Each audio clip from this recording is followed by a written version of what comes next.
Mangwanani akanaka muri yeZimbabwe tinokuchingamidza zvekare kune chimwe chirongwa pano paZimFacebook Secrets and Confessions. Tadzoka zvekare nemamwe messages zvakangooma azvo veduwe. Message yedu yekutanga yakamira sekudai so: hanzi makadi zvenyu mukoma, ndinokumbirawo kuti muge muchindiposterawo nyaya yangu makavika uchitopa changu. Ininiwo ndiri murume uye zvekare ndine makore 46 years ekuberekwa. Ndakatangawo kuita zvekudriver matrack pandakauyawo kuno kuSouth Africa. Ndakauya kuno kuSouth Africa mainge muri mugore ra2010 ndobva ndadzokera kumusha ndikanotora license ndikazodzoka end of 2011. Saka ndainge ndina vamwe mukoma vangu avo vainge vachishandira umwe muIndia uyo ainge aine chifruit and veg chake. Saka ndakazotanga kumushandira sagarden boy. Ndainge ndava kugara kunogara maIndia. Saka murume wepanext door iye ainge aine track rake. Saka ndainge ndiri very interested panhau idzi dzematrack. Ndaiti kana iri weekend zviya ndaibuda naye saassistant Peter Matende nezvimwe zvakangosiyana siyana. Akazoona kuti ndainge ndiine shungu, ndopa akazotanga kundidzidzisa kudriver matrack. Ndobva achizotaura nemurungu wangu ndikazotanga kufamba naye 24/7. akazondipa track ndikazotanga kuri driver track iroro ndokutotanga kutoshandawo as a track driver. Murungu uyu mukoma ndakatanga naye ainge aine meni yake 1 yainge iri old model kuzosvika achizotenga matrack anodarika 20. Saka nemurungu uyu tainge tichiwirirana chaizvo, asi vakazoti vauya vakomana vemuno sezvo ainge atenga maautomatic ndokubva vachizotanga kutaura tunyaya twavo twenhema vachiti maZimbabwe muri kutitorera mabasa. Basa rakazosvika pakupera mushure mekunge kwazouya vanhu veDudula. Nyaya idzi dzakatanga kudhara ndikangoti maybe kubva kunana 2017 2016 ndopa dzakatanga nyaya idzi dzeDudula vachiti ivo vainge vasingachadi kuti tinge tichidriver matrack muno muSouth Africa. Saka nyaya iyi yakaramba ichingonetsa until last year pandakazorombawo ndakabva ndachizodzingwa basa. Ndakamiswa basa apa ndainge ndiri pakati pekuvaka mukomanashi kumusha uko because takambotambawo nenguva chokwadi chinofanira kuti chinge chichitaurwa. Makore acho iwawo mukoma apo patainge tichiri kuita mari tainge tichifungidzira kuti zvimwe kuda ticharamba tichingoita mari nekusingaperi nekuti mapemiti tainge titori nawo. Asi mushure mekunge veDudula vatanga kutinetsa ndopa takazotanga kubembenuka tikatanga kuvakawo kumusha. So unfortunately pandakazomiswa basa mukomanashi ndakamiswa basa panguva iyo yekuti ndainge ndiri pakati pekuvaka. Zvadaro ndakabva ndachizoenda hangu kuMozambique. Pandakaenda kuMozambique kutaura chokwadi ndainge ndichida mushonga wekuti ndikwanise kukasika ndawanawo rimwe basa, asi Mwari mukoma havana kunge vakandisarurira nzira dzangu kuti ndinge ndizokasika ndawana basa. Saka ndakaenda kuMozambique ndikapiwa mishonga yangu ndikadzokerako zvekare ndikati sekuru ndinokutendai chaizvo nekuda kwekuti makandipa mishonga, asi kana ndakazvitarisa sekuru ndikuona sekunge pasina kana any change. Vakabva vati tinofanira kuti tinge tichiita imwe plan kuitira kuti ndikasike ndawana basa. Vakabva vachizondipa mamwe mafuta awa avakandipa vakanditi mafuta iwawo ndiwo ainge achazondibatsira kuti ndige ndichizokasika ndawana basa. Zvadaro ndakabva ndachizodzoka kunoku kuSouth Africa. Ndadzoka kuno kuSouth Africa basa ndikariwana zvechokwadi. Instead yekuti ndige ndichifamba ndichidriver track ndakabva ndachizotoitwa manager kana muchiziya imwe kambani inonzi Aimens Co. ndokwandainge ndava kushanda ikoko as a manager. Asi mukoma mishonga iyi yakabva yachizokasika yakapandudzwa mushure mekunge umwe murume uyo ainge ari mupostori akanda nhombo dzake mumotikari yandainge ndichishandisa. Akangotumwa kuti ange achienda kunotora gearbox saka ameno kuti akazvifambisa sei akabva azosiya nhombo dzake mupickup iyoyo yandainge ndichishandisa. Iniwo ndainge ndiri paoff, ndakazoti ndadzokera kubasa kunodai kunopinda motikari ndakabva ndachizonzwa ndichiremerwa pamafudzi angu ndikatoziva kutoti mishonga iya yainge yapanduka. Ndakabva ndadzokera kuMozambique mushure mekunge ndadzingwa basa and ndainge ndakatoudzwa kutoti kana zvikapanduka zvinoreva kuti kunyange basa randinenge ndava kushanda ndinobva ndatomiswa basa. Ndakadzokera kuMozambique ndikati sekuru mhuri yangu yava kutofa nenzara. Vakabva vachizondipa zvikare umwe mushonga vakanditi iwe ndikuona kuti zvekushanda hazvimo mauri, saka ndava kuda kuti ndige ndichikugadzira, kana ndakugadzira uchazotanga yako kambani. Ndakazoti ndichibva kuya ndopa ndakabva ndachizofonerwa nemunin'ina wemuIndia ainge abva mukutengawo truck rake. Akati truck racho rainge richimupa maproblem saka ainge achida kuritengesa. Zvino ndikati ndoita sei?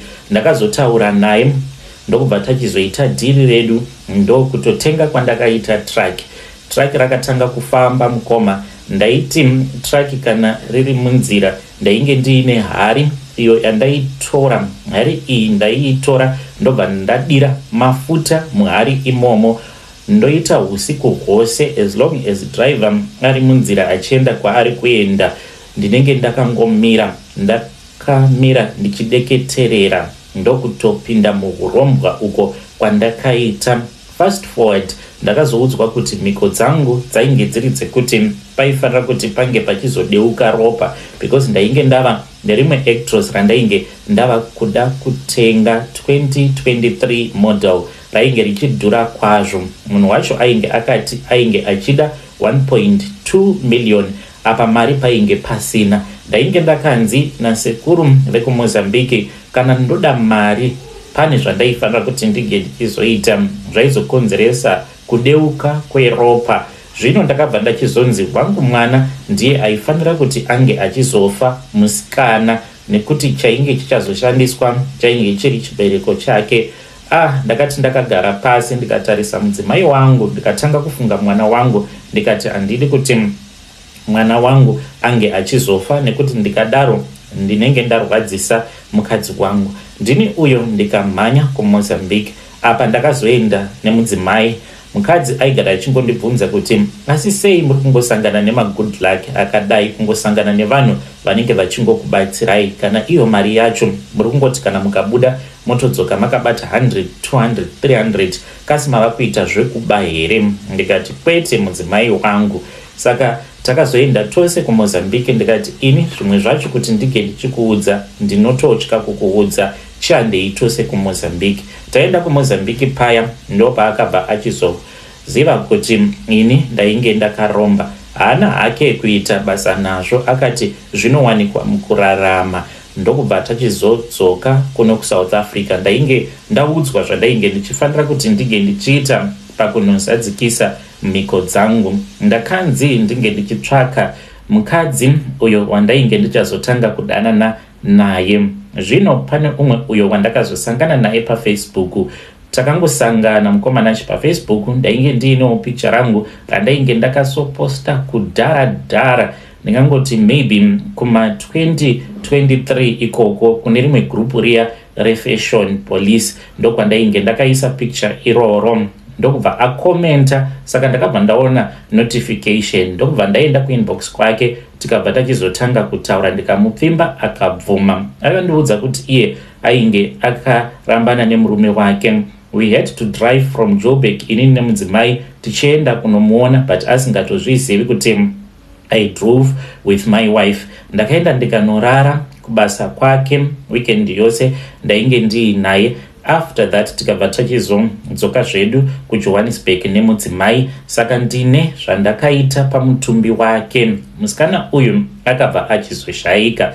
Akashaika last year kunana November. Zvino musikana uyu ava kundimukira chipoko. Akatanga kuonekwa nemudzimai wangu nerimwe zuva. Akati abuda paakadzoka achibva kumall, akati iye gedhi rakangovhurika roga. Akafungidzira kuti zvimwe kuda ainge ari maid ainge amuvhurira dho iroro, asi chainge chitori chipoko chainge chavhura gedhi. Akazoti apinda muyadhi ndopaakabva achizomuona musikana uyo wandakaenda ndikanospenda naye weekend kuDurban. Paakamuona ainge akapfeka gauni, asi gauni iri rainge rakazara ropa. Ndokubva anyangarika akandifonera. Iniwo ndiri munzira ndine zvadainge ndichitonzwa munyama dzangu kuti something is wrong. Ndasvika kumba ndakawana mudzimai akangogara mumotikari achiita kudedera nekutya. Akandiudza kuti ainge aona chipoko chake musikana iyeye. Takabva tachizosimuka tikaenda kuMozambique, takatora flight kuti tikasike kusvika. Takazoti tava kuMaputo ndokubva tachizosangana navo sekuru vaya vekundirombesa. Saka ndine mishonga yandakapiwa. Pamishonga yose yandakapiwa ndine imwe nyanga. Zvino ini ndava kutya nekuti nyanga iyi ndinogara ndichirota. Ndakaibata kudaro hama dzangu dzekwababa dzedzinza vanenge vakamira vakaita line. Saka baba vangu ndivo vanenge vari pamberi. Saka baba vanobva vakurura sheti yavo vobva vati ndibaye zvako mwanangu, nekuti zvawakaita wakatogara waparadza dzinza rangu, saka chitanga neni. Baba vangu vakura mukomanashi. Ndiri kuona sekunge nyanga iyi yandakapiwa nasekuru vekuMozambique ichaparadza dzinza rababa vangu. Ukuone kusaidi mudzimai wangu iye ari kurota dzinza rekwababa vake achiuraya hama dzake dzose dzeropa. Patakadzokera kuMozambique, sekuru ava vakabva vatichinjira nyaya. Vakabva vati sei wakazoti mukadzi wako ange achibata bhegi. Mukomanashi tine bhegi iro ratakabva naro patakabvako kuMozambique. Hatina kutora flight, takangoshandisawo mapublic transport. Saka mudzimai wangu pakuzonoburutsawo mabhegi tasvika muJoburg, hameno zvimwe kuda akabata chimwe chitraveling bag chacho ichocho chainge chiine nyanga, but iye anoti handina kumbobata bhegi racho. Asi sekuru ava vanoti wakatendedza mukadzi wako achibata bhegi raainge asingafanire kuti ange achibata, ndokusaka zvinhu zvenyu zvapanduka. Takabva tati sekuru, saka tozvifambisa sei? Muri kuda mari here? Ivo vari kuti mari yenyu handina basa nayo, asi panofanira kuita kudeuka kweropa. Apa futi tava kutangidza kuti 1 dambudziko randainge ndichifungidzira kuti ndainge ndakaresolva last year, dambudziko iroro mukoma radzoka zvekare. Ndiri kunzi iro rinogore risati rapera. Hatifanira kuti tinge tichibata November mwana wangu musikana achiri mupenyu. Ndikati ko hazviite here kuti tinge tichiita zvatakaita last time, zvokuti ndinotsvaka umwe munhu wekudanana naye ndobva ndachekeresa munhu iyeye. Zvino ivo vari kuti kana ndisingadi kuuraya mwana wangu ndiri kufanira kuti ndige ndichitsvaka vakadzi 4. Pavakadzi 4 ava, 3 vacho vanofanira kunge vari mhandara, then umwe anofanira kunge ari mukadzi wemunhu. Avo vandichadanana navo before November vandichachekeresa. Zvino ini zvekuti ndirambe ndichiuraya vana vevanhu mahara vasina kana zvavanenge vakambonditadzira, ndava kutya kuti neuyo wandakagara ndakaurayisa last year, then ndobva ndanzi ndinge ndichizouraya zvekare vamwe iro rinogore. Ini ndiri kunzwa ndichitya, handizivi kuti ndingabatsirikanawo sei mukomanashi. Ndava kuzvidemba apa usiku handirare. As long as motikari dzangu dziri panzira handifanire kuti ndinge ndichirara. Iko zvino ndakazotoisa mutemo wekuti vakomana we, kana zuva rangonyura chete munhu tsvaka kwekupaka.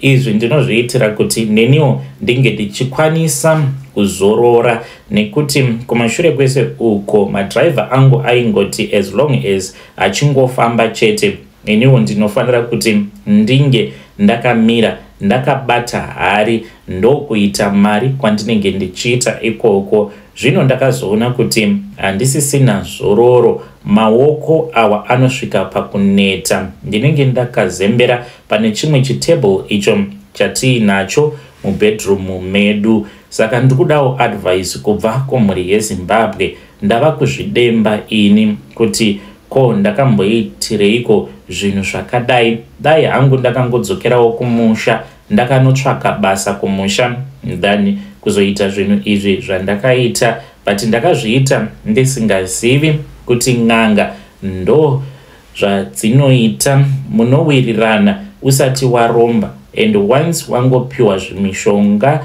zvekuti zvinozonopanduka kumberi munenge musisina ukama. Sekuru ava mukoma vaigara vachindifonera nguva dzose, asi kubva zvinhu zvangu pazvakapanduka handina kana kuzombogara ndakakwanisa kuita communication nayo. Ndinokumbirawo kuti munge muchizondiposterawo, ndichange ndichizotevererawo ndiri mucomment section.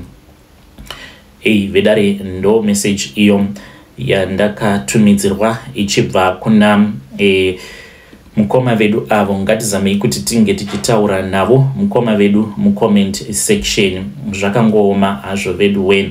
Hanzi once wapiwa mishonga yekuti inenge ichazopanduka kumberi, hanzi nenganga munenge musisina ukama zvachose. Regedzai tibva taenda panyedu inotevera. Nyedu inotevera yakamira sekudai so. Hanzi makadii zvenyu mukoma, ndinokumbirawo kuti munge muchindiposterawo nyaya yangu makavigwa chitupa changu. Ininiwo ndauya pano ndine confession yangu iyo yandiinayo. Confession yangu mukoma yakamira sekudai so.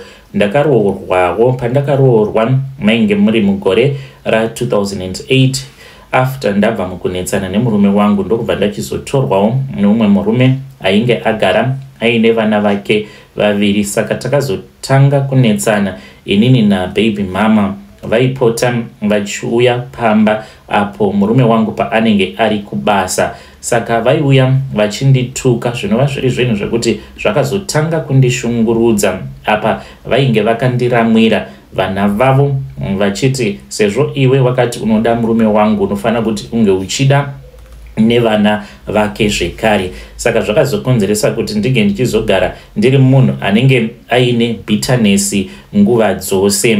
Ndokubva ndachizotanga kunetsana nevana. Saka vana ndainge ndava kuvarova nguva dzose. Nerimwe zuva ndainge ndiine shamwari yangu tichiona maNigerian movie. Saka iye akabva achizofonerwa nemurume wake. Ndokubva ndamuperekedza ndikangosiya ndaita pause apa movie iroro rainge richitonakidza. Iye akatoti muzondiudza vasikana kuti razopera sei movie racho iroro. Ndokubva ndangosiyawo ndakati pause. Taishandisa ma-DVD player kana muchiri kumarangarira.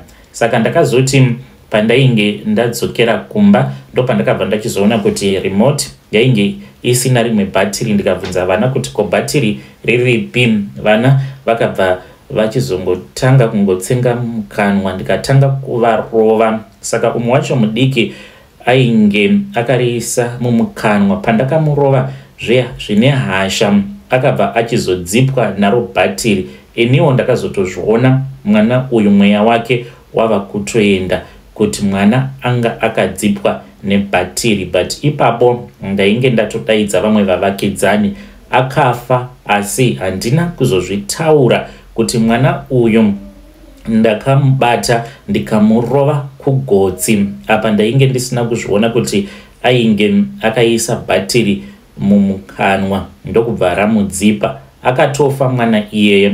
Murume kusvika pari nhasi haatozvizivi kuti izvi ndo zvakaitika. Vanhu vakangoti zvimwe kuda yainge iri accident. Mumwe wacho atokura and I'm not even sure if she still remembers kuti izvi ndo zvakaitika. Mukoma, ndinofanira kuti ndige ndichiitaura nyaya iyi here kana kuti inyaya yekuti handifanire kuti ndige ndichimbotaura nezvayo? Ndinofanira kuti ndinge ndichingonyarara zvangu. Kana mukaposta nyaya yangu muzondizivisawo, ndichange ndichizotevererawo ndiri mucomment section.